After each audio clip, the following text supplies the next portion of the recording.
Assalamu alaikum. Welcome, fellow educators from the Global Association of Islamic Schools, a series called Scholar Series. MashaAllah, today we have a great scholar that will be here today to kind of give us some more information on his field.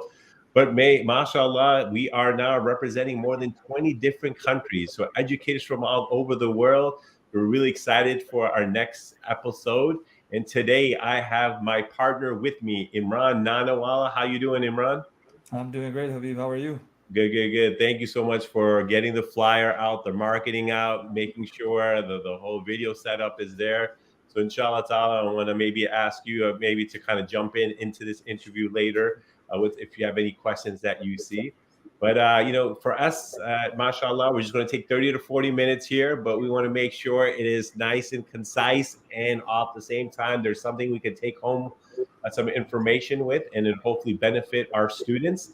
But before we do that, I want to kind of get a better understanding of who we have as our guest today for the Sure. Scholar Series. So, Imran, can you kind of give us a background of our guest today? Yeah, we have an amazing episode set for today, and we have Dr. Asim Padela, who is an internationally recognized thought and research leader, as well as a widely sought after lecturer in the field of Muslim community health research, intervention design, and Islamic bioethics. Using Muslim Americans in Islam as the motto, he studies how religion, one, impacts patient health behaviors and healthcare experiences, two, informs the professional identities and workplace experience of clinicians, and three, furnishes bioethical guidance to patients, providers, policymakers, and religious leaders. He has authored over 140 peer-reviewed articles, book chapters, and is an editor, co-editor of 4 books.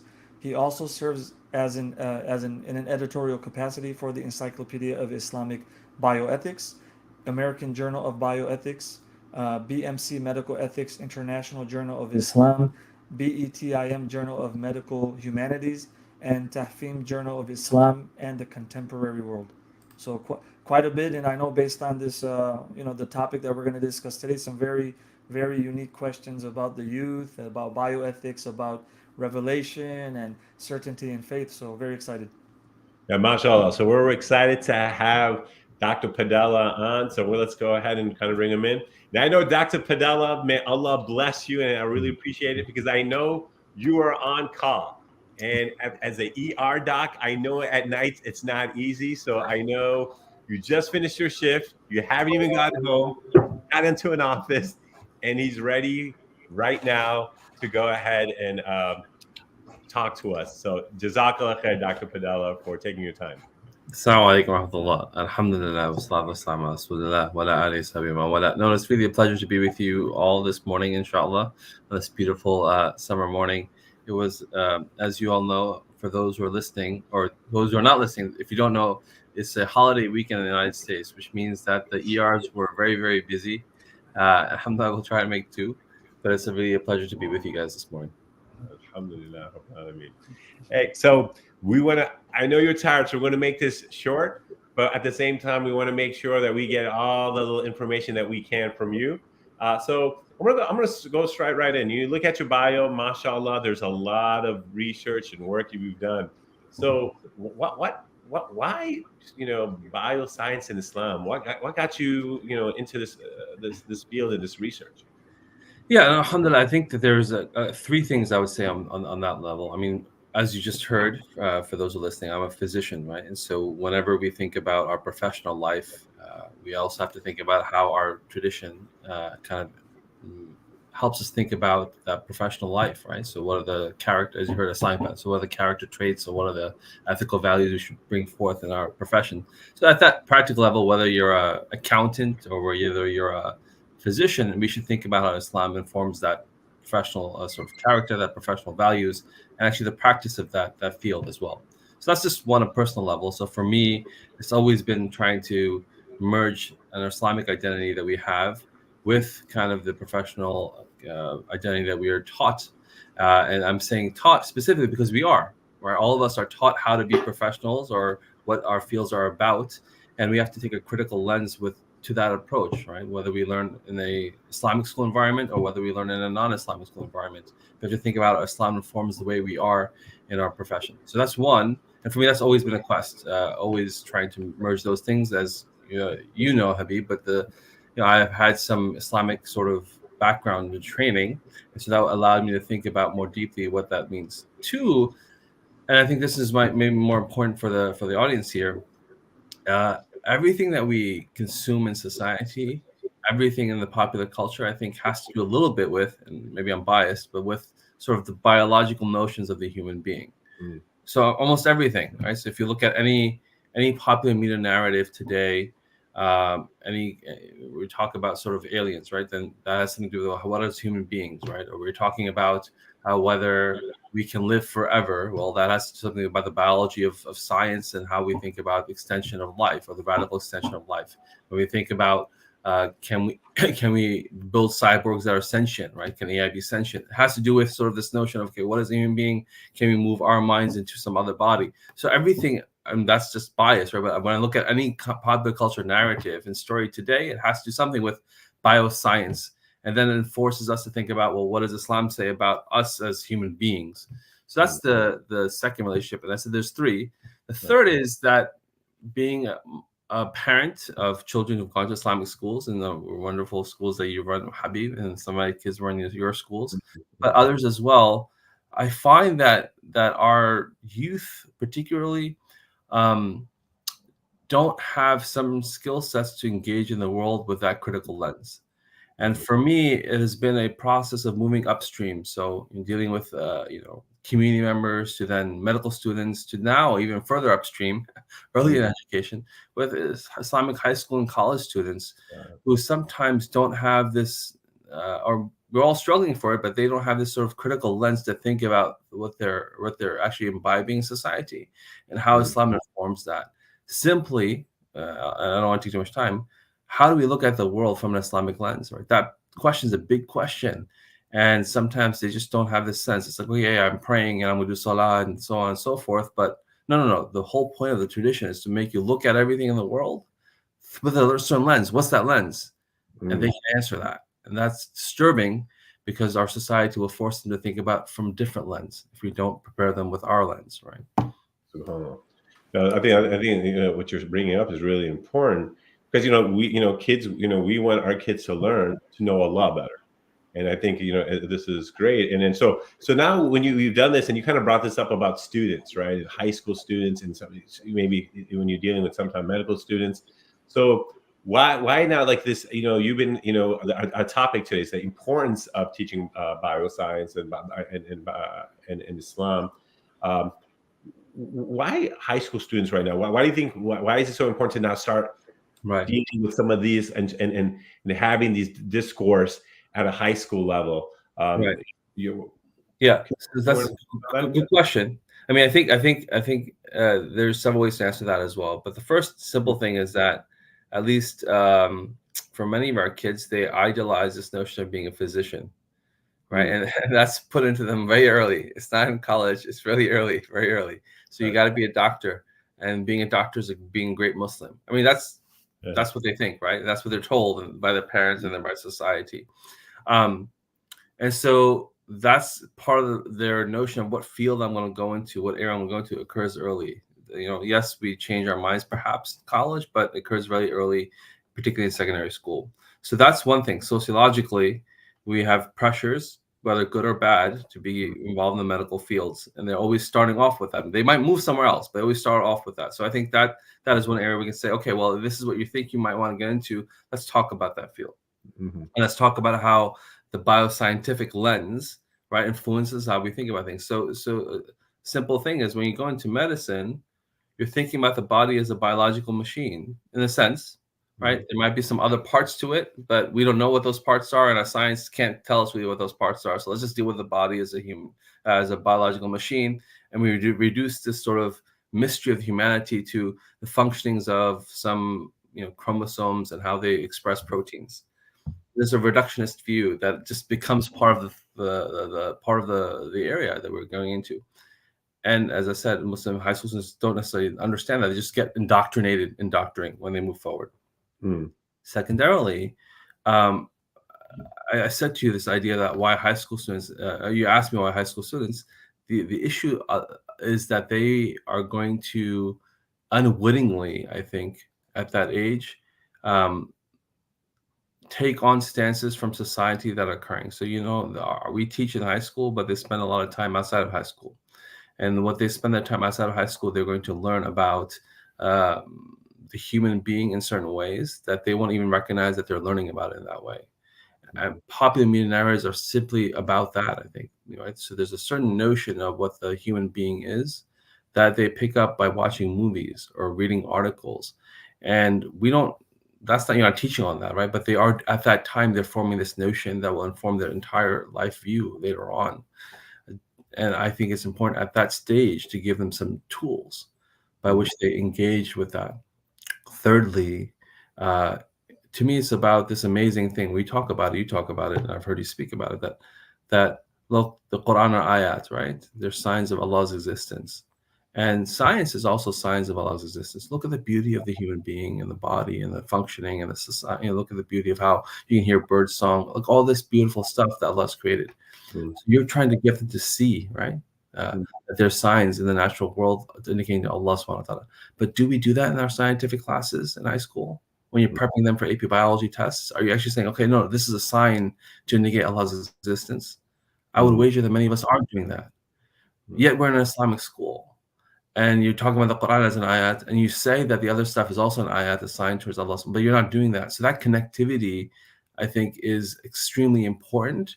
If we're saying it with our lips and we're not doing it in our practice of teaching, that's a problem. We're creating that psychological division, whether we know it or not. And so we must infuse our curricula with this lens. No, this is actually indicating Allah subhanahu wa ta'ala's existence. There are proofs for existence through this. Rational mind, you use it, yes, you can get to the existence of Allah subhanahu wa ta'ala. So I want to be involved with that in a little space because I think that will help form their stable identity in the future when they are challenged in college with all these ideas that are coming from other places. But it starts early on, prepping them in that stage in high school, I think. You would know better, but that's how I hypothesize that's the stage at which they will form their stable identities. Dr. Padela, could you deep dive a little bit more in terms of the framework, the godly or the God-centered framework that's used in the curriculum? You gave some great examples right now in terms of how to instill these values and counter, what they're facing in the world. And then can you also connect this question to the Templeton grant? Want to just kind of bring in the Templeton grant, see how that's helped? Sure. So the project that we're talking about, and we haven't been very clear about what that project was. So that project involved developing a curriculum between Islam and bioscience, right? And it was a curriculum that was co-developed with scholars, right? Islamic scholars and scientists, Muslim scientists. And it's at the intersection of that Islam and bioscience. So we co-created a curriculum that focused on 5 questions about the human being. Right. So what is the human being? What are his capacities? What's his future? Is it unique? Right. And sort of how changeable or malleable is the human being? Right. So those are the 5 questions. These are questions that underlie everything. It's the fundamental questions about the human, right? It's just like sort of the human condition. What is it? So these are big questions, right? In Templetonian words, big questions. And we want to bring Islam and we want to bring science together on those questions. And the framework to evaluate that, as you're asking, was, okay, well, we want to understand what is the narrative within science. Okay, so what is the human being? The human being is a biological machine. I mentioned this, right? It's just a machine with certain parts, and its functioning is through its biological mechanisms, whether that be, physiological or psychological aspects of the human. They all can be explained by biological functioning. What's its future? Well, its future is that it's going to go and decompose and be, go into the ground or wherever you bury it, and that's that. Those are the ways in which narratives, right? How did it come about? Well, we have an evolutionary account of the human being that is propagated throughout the profession of medicine, really. So those are the ways in which scientific narratives generate those answers. And then we say, what does Islamic narrative say? What does the Quran and Hadith say?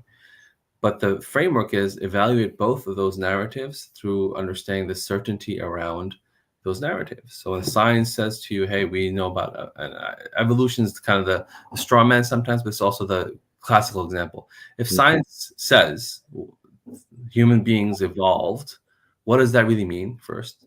where they come from, what's the evidence for that, right? Is it archaeological evidence? Is it fossil evidence? Is it what is it? Do we see it today? What's that evidence? And let's understand it through science. Well, what will science say? How definitive are you? Then if you say the hadith says this, okay, hadith, there's an entire science of hadith interrogation, right? And what grading is that hadith? And then when you're thinking, what is actually the words being said?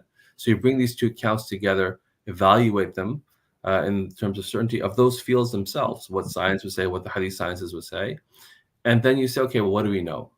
That was the idea. So for high school students, we weren't focused on resolving the question. It was being critically appraising, right, the evidence for the question from within those fields, to understand that not everything is certain, and it's not necessarily conflict. Okay, there could be, but there isn't a necessity of conflict between religion and science. But you must think critically. And you must think critically about what's going to come in the future as well. When you find scientific evidence says, "Oh, tomorrow there are aliens that exist on, Alpha Centauri." Okay, what is the basis for that? What's the logical flow from the scientific lens for that claim? Then how do we think about it? Does the Quran say that there might be other beings out there?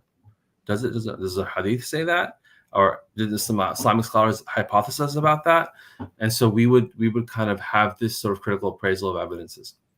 That was it. Now, for other age groups, right? So we also this project, we did it with Islamic high school students as an evaluation here. We then developed the curriculum and redeveloped the curriculum for Muslim pre-medical students in the college at the Islamic University of Malaysia.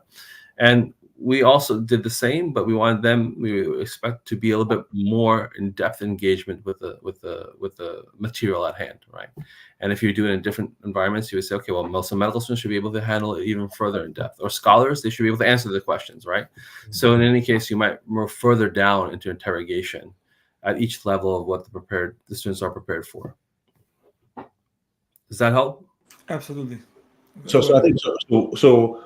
Just to get so first of all, this is like open source information that hopefully the idea is to first you got the researchers together, and then so when you got the scholars weren't just from America, but you got scholars like from Turkey, from Malaysia, from the Gulf, I think Europe, and then you got everyone together. But then you also got scientists from several different countries too to kind of come together, right? And then Dr. Padela, and then after getting this information, so it looks like you were doing a pilot with high school students. I know that this part it was in Chicago, and then you had another 100, 200 in Malaysia. Now, so when getting this information, then the whole idea was to kind of, is the idea just as an open information, or then I think you decided to work with educators to kind of disseminate, to have it packaged in a way where it's easy to disseminate for teachers and stuff, or Dr. Yeah. So the project. Thank you for reminding me of that. So it had three sort of phases, right? So designing the curriculum, implementing it, testing it. Mm-hmm. Then after that, actually 4 phases, and that's dissemination. So as you said, so we designed it, right, collaboratively, as I mentioned, with Islamic scholars and scientists coming together on these questions. So you put a team together. We had many collaborators, so people from Chicagoland, Dr. Asim. We had people from Basira Education, Sheikh Hamza Karam Ali. We had Shoaib Malik, who's a scientist from Abu Dhabi. So we had an international team, each with some lens of teaching of the scientific topic, potentially, right, as well as some Islamic literacy, right? So we didn't want to bring people in who didn't have at least some ability to converse amongst each other. And that dyad of a scholar and a scientist had to then map out the lesson plan for that teaching, right? So you look at, okay, well, we want to teach about transhumanism, or we want to teach about evolution. Okay, what is the scientific claim? What's the religious narratives? Let's bring it together. They would design that. And we brought people together who would be able to have some conversation, and the entire team together would have further conversations. You'd kind of mock up something, then we'd look at it together, and then we'd all have different ways in which we think we can improve it. And we had pedagogical experts such as yourself and others come together and look at how we're teaching make it the right tailored stage of the learner as well. So that was the design. Then the implementation, as you mentioned, 2 implementations. So I'm a scientist in that sense, I'm a researcher. So we created survey measures by which we would assess how students gain knowledge, right? Do their attitudes towards religion and science conflict change, right? Were they better prepared, are more interested in pursuing this intersection between Islam and bioscience in their careers, whether through studying or through investigation. So that was a behavioral change, sort of a knowledge change model. That was the testing. The first testing of pilot was with Islamic high school students drawn from Chicagoland, across 5 schools, right, in the Chicago area, one actually in Milwaukee, and they came together over 2 weekends to do this. So each question was addressed through a seminar, which is about an hour and a half. Then we had an add-on initial seminar about the framework, the epistemological framework, and a review session. So in total, 7 seminars, right, over 2 weekends in Chicagoland, and then we piloted it there. We assessed it, how it worked, what didn't work. Our people like you and other expert educators kind of viewed and said, hey, you could do this better, or you could change this because it didn't quite hit the audience correctly, or they didn't understand this because, look, your surveys tell you they didn't understand this. Then we improved it and went to then Malaysia with initially 209 people signed up, and I think at the end about 180 students who had just finished their the first 2 years of foundation studies. So then they were going to enter medical school after that point. So about a couple years, maybe older than those in the States. We did a pilot over there in an intensive style. So no 2 weekends. This was 4 days consecutively. And it was amazing in many ways. Alhamdulillah, we did that. Then we got the data, same thing. So that's the design, implementation, right? Testing. So we saw what worked, what didn't work. And we got surveys back from both the students, but also the teachers themselves evaluate themselves. And then after all that, we said, okay, let's now write it up for others that you're mentioning to implement. And the way they would do that was that we invested some time with expert educators to create teaching modules. So we had videos from our teaching that people could use. We had lesson plans that they can use and adapt. We have scripts that certain people from your team, HQEC team, put together scripts for teachers and other materials that they can use, all as open source teaching modules on our website. People can download and utilize them. There's actually attached to that some teaching professional learning community and workshops that our partners, Islamic School Leagues of America, is doing presently. And we're going to have those online. People download these, they can attend these sort of workshops, and then they can have a supported community learning community after, if they're going to implement it in their schools. And then we're going to have a couple of, inshallah ta'ala, in-person sort of symposia workshops for people to come together and then imbibe the material, so to speak, and learn about the topics and more in depth in a live session, perhaps over a weekend. And we're still figuring that out. So yes, the idea is for us to have shown you that we've developed the research, tested, developed curriculum through the lens of Islam and bioscience with people who are expert. But in the sense that it wasn't, we were all learning together as well. And then now we want you all, Islamic schools here and others, to implement that, test it out, and be supported in some way with individuals who deployed it already. So that's the idea. So it is, in that word, open source, ready for people to kind of utilize. And Dr. Asim, to go back to the one of the previous questions, could you just the Templeton grant, like what role did the grant have in supplementing some of this work, and could you just give us an explanation of what the Templeton organization is? So the John Templeton Foundation has been alhamdulillah, is an amazing organization. I've been funded from them for many years, and they funded the entire project, right? In the sense that we put a proposal together. I think we started thinking about it in 2019, and we put proposals together in 2020, and then they reviewed it, and so it took time to get the funding and so on and so forth. But their focus is, there's many different domains of interest, but one of them is related to the notion of, broadly speaking, for this audience, I'll say integrating theological and scientific knowledge, right, in a simple way. So their view, which aligns with kind of, in some ways, I agree with this, others agree with this, but this notion that we can integrate knowledges from these two domains, and they're interested. So that's one. So we applied to this idea of, okay, we're going to integrate and understandings from religious texts, right, and sources, scriptural texts about these fundamental questions about the human being, and also scientific. We're not going to ignore it, right? And then the other focus of theirs has been to try to think about how we can teach better, right? To have students become more epistemically humble is their term, humble dialogue, where people come in and say, I don't have all the answers, but we're going to try to figure out things together. We're going to use kind of a methodology or framework or epistemological framework to understand things, right? So the idea is humble dialogue. Come and have humility and form good characters, because we can't have true conversation society if we think we all know the answers before we engage in dialogue. Mm-hmm. That's what I meant. The scientists and ourselves, we were thinking, okay, what is it? Actually, let's think about it together before we teach, because we don't have all the answers, and we want to make sure that we understand the question, but also the evidence fully before we kind of teach. So that's another alluring thing for them. And then they hope that if you have humble dialogue when you teach, you also teach students to have better character traits, right? To have wisdom and to be to be humble, and so on and so forth. So that those dimensions of our project kind of aligned with their views, and that foundation has been. I mean, people say that the foundation is a Christian origin. Certainly, it's true that they've funded and they've thought a lot about things through a Christian lens, but they're open to other faith groups. And alhamdulillah, like I said, for us, I've been involved with them in the sense of as a grantee for many years.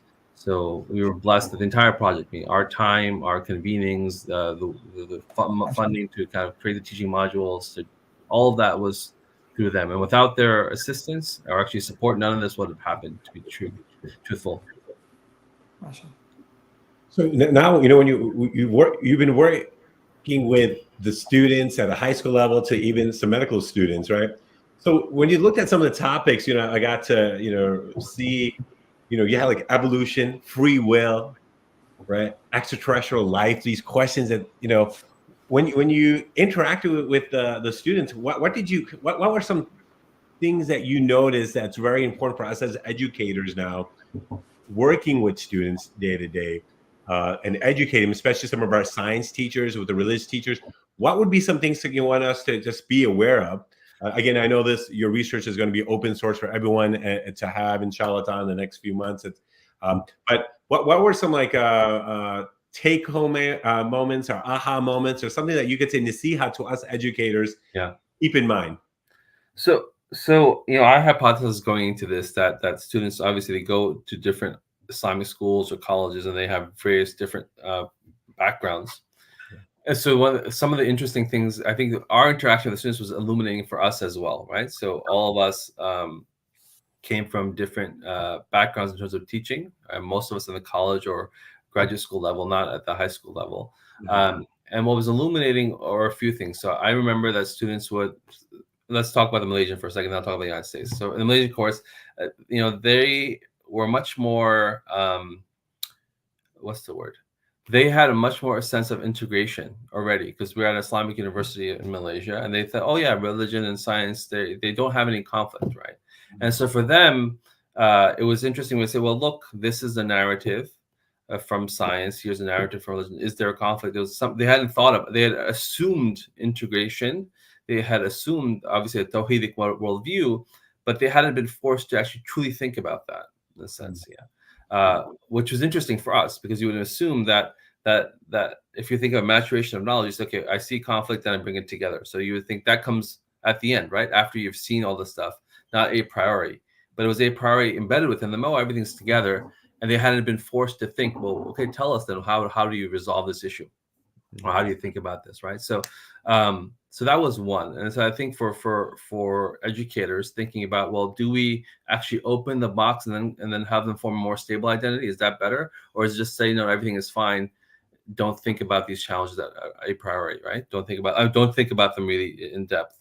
Mm-hmm. The thing in the United States was interesting was we asked them, one of the exercises in my particular seminar, I was teaching about human futures was the question I had, and it was we were talking about transhumanism and whether we should change the body, right?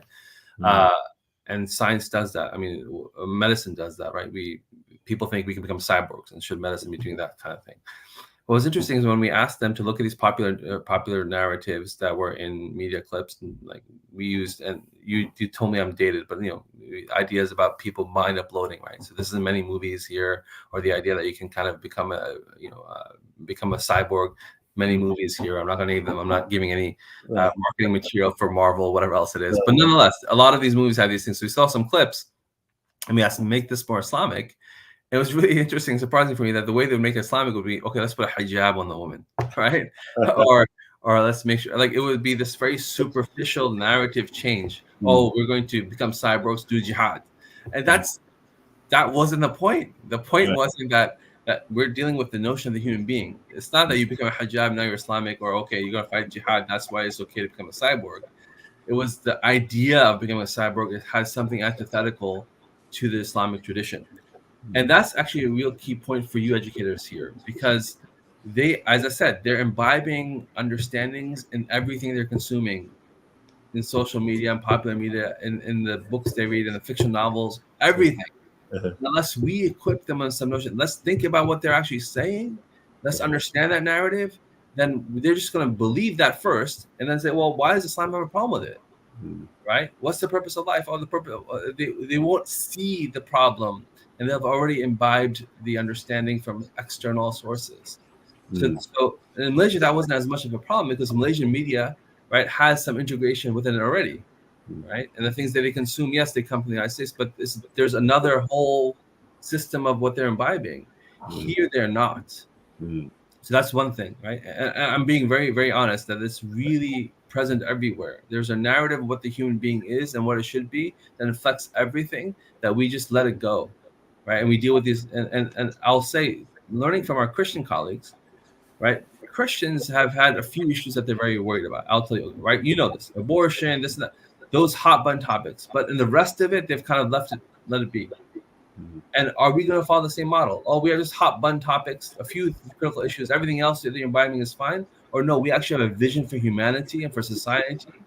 Maybe we don't know fully what it is, but we know what we're imbibing is in it.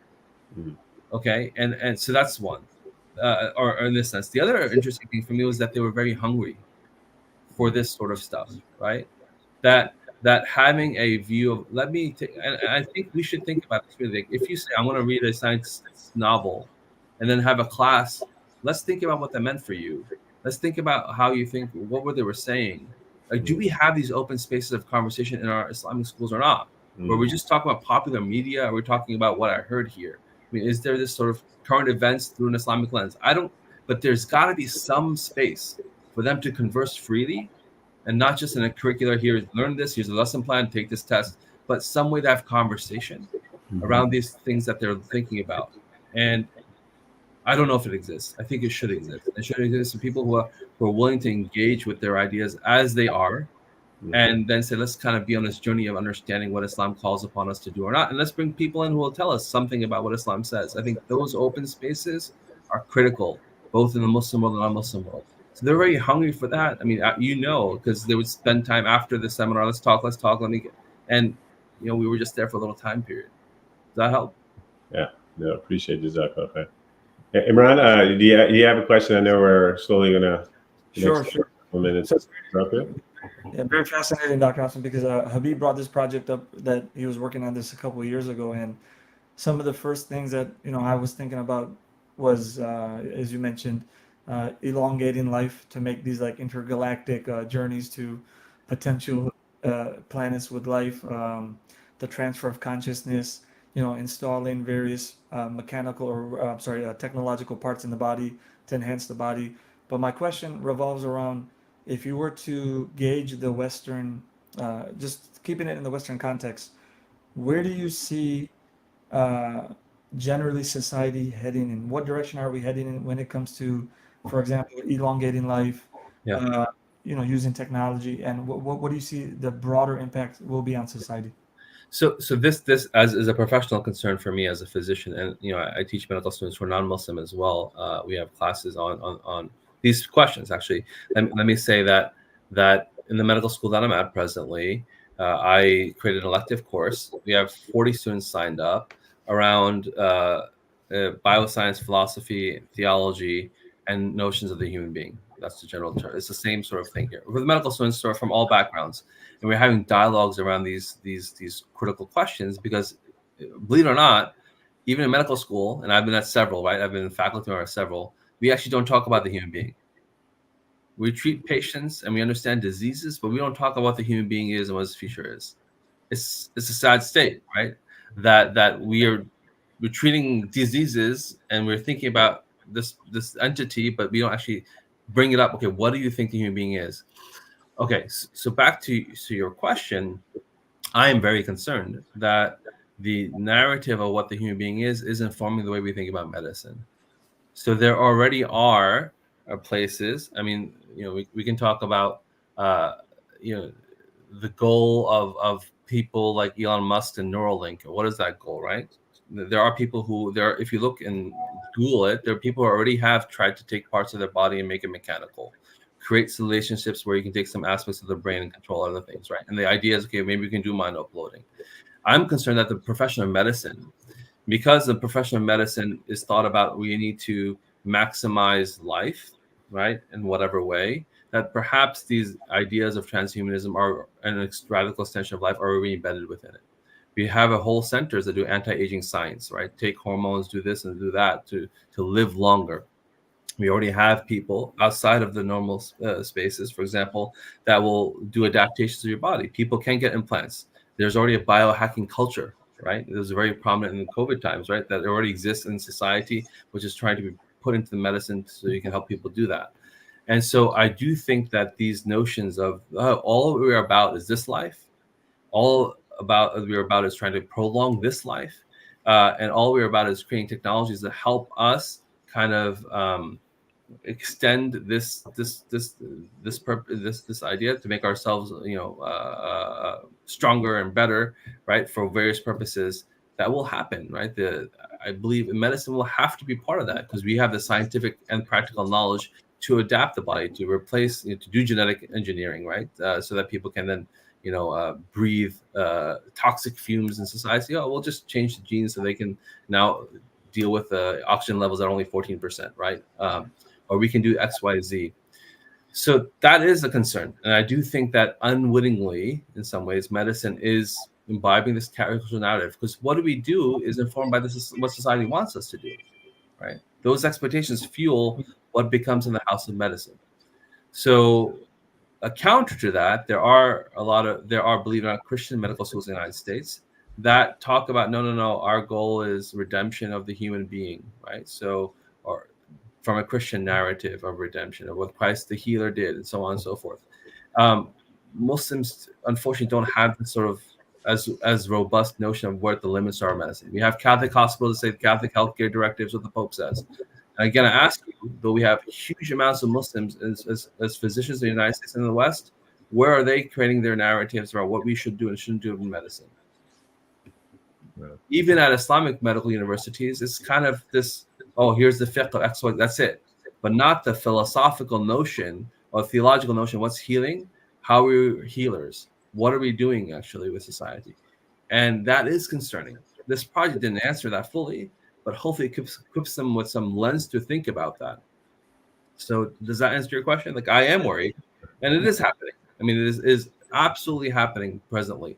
When you read about ectogenesis, so we're going to have children born ex body, ex utero, right, in machines that can incubate. I mean, look at how many post-apocalyptic narratives in movies that occurs in, and we have that.